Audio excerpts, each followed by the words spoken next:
He was not afraid of the dark. He was afraid of what the dark was hiding from him. And the worst part was this: it already knew his name. Daniel moved to a small American town to escape his past. New job, new apartment, no questions. He worked late, slept little, and avoided people. That is when he noticed something strange. Every night when the lights were off, he felt calmer, not safe, just calm, like the darkness was listening. Then one night, while lying in bed, he heard a soft sound, breathing, slow and steady, not his. He froze. The sound stopped when he held his breath. He told himself it was stress. But the next night, it happened again and again, always when the room was completely dark. One evening, walking home, he felt that calm feeling again. The street lights flickered, and suddenly he stopped walking. He did not know why. Then a car passed fast through the crosswalk he was about to step into. If he had taken one more step, he would have been hit. That night, in the dark, he heard the breathing again. This time, a whisper followed. "Stay where I can see you." Daniel's heart raced, but a strange thought entered his mind. Something had just saved him. After that, the warnings continued. Do not open that door. Do not answer that call. Do not trust that man. Every time he listened, something bad was avoided.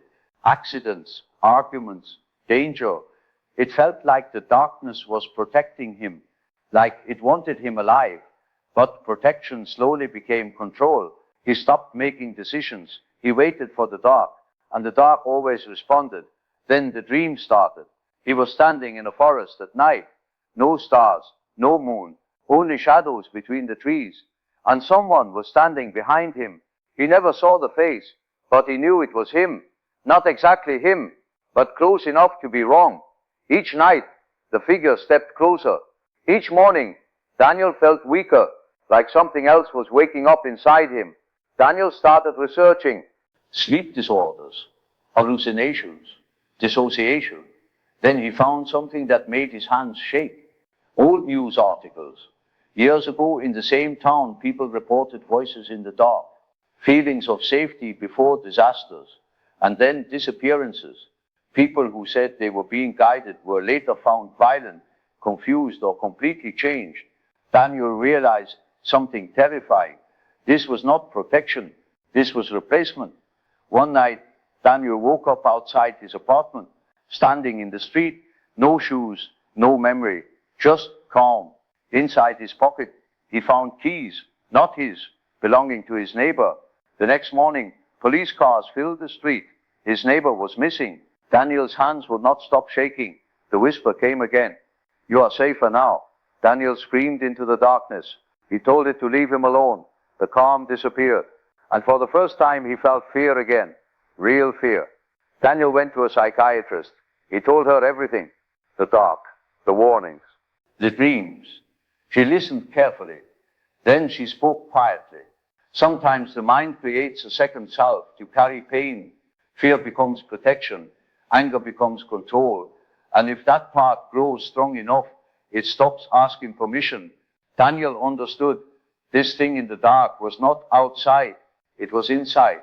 It was a part of him that never healed. The part that learned violence to survive. That night, Daniel did not turn on the lights. He sat in the darkness, waiting. The breathing came. Then a shape formed in front of him. Same face, different eyes. "You needed me," the figure said. Daniel shook his head. "I need myself back." The figure smiled.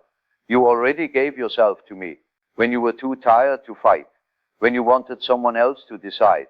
The room felt colder. The calm returned, stronger than ever.